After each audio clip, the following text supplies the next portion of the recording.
Ito na yun mga kaluto, yung aking macaroni salad na hinalbusan. Yan o. Ito yung binal ko ng isang araw at kalahati. Ito yung ating gagawing macaroni sisig. Yan, kinakailangan mainit na mainit ang apoy mga kaluto. O, yan. Yan. Lalagay na natin. O, ito nyo ba yan o, gusto na yan. O, yan.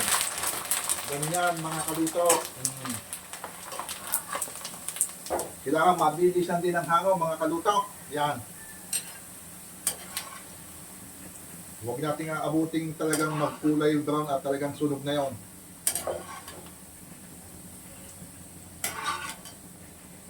Yan. Yan. So, konti-konti lang ang lagay dahil may late lang yung ating lutuan mga kaluto. Ito na mga kaluto, umpisahan na natin ang pagtitimpla ng ating macaroni sisig. Yan, una nating ilalagay itong ating pinapried na macaroni. Yan. Siyempre, ipakikilala ko sa inyo itong aking mga gamitin na ingredients. Ito mga kaluto, yan.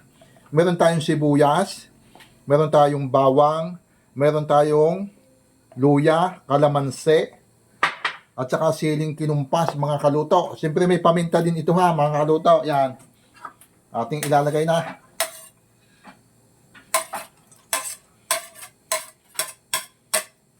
Tapos ihulog na rin natin itong siling kinumpas, siling pandinuguan. Yun. Okay na, nahulog na po. Ilagay na natin itong ating kalamansi. Siyempre, lalagyan din natin ito ng paminta.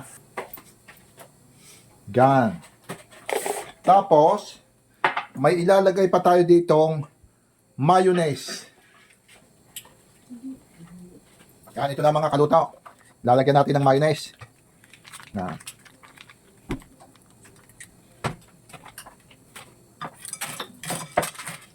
Yan. Tapos ating imimikos-mikos na.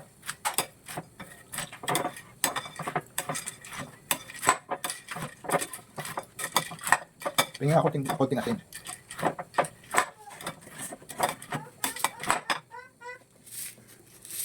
Siyempre, lagyan natin ng konting asin mga kaluto.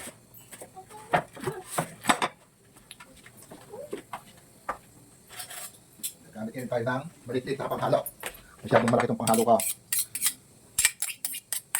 Yan. Dalawa lang panghalo natin ginamit.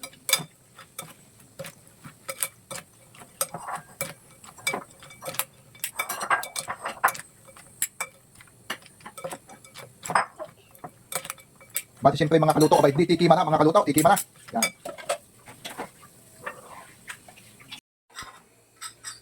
Ito na mga kaluto, titikman ko na itong ating ginawang macaroni sisig. Oh.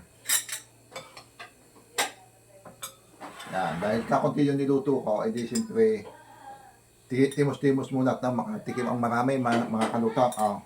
Oh, kari na. Ba, ayos mga kaluto. Pwedeng pang pulutan ito.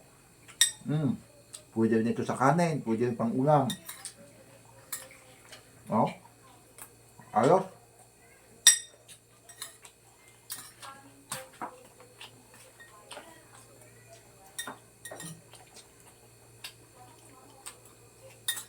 Kukuha ko ng kanin mga kaluto.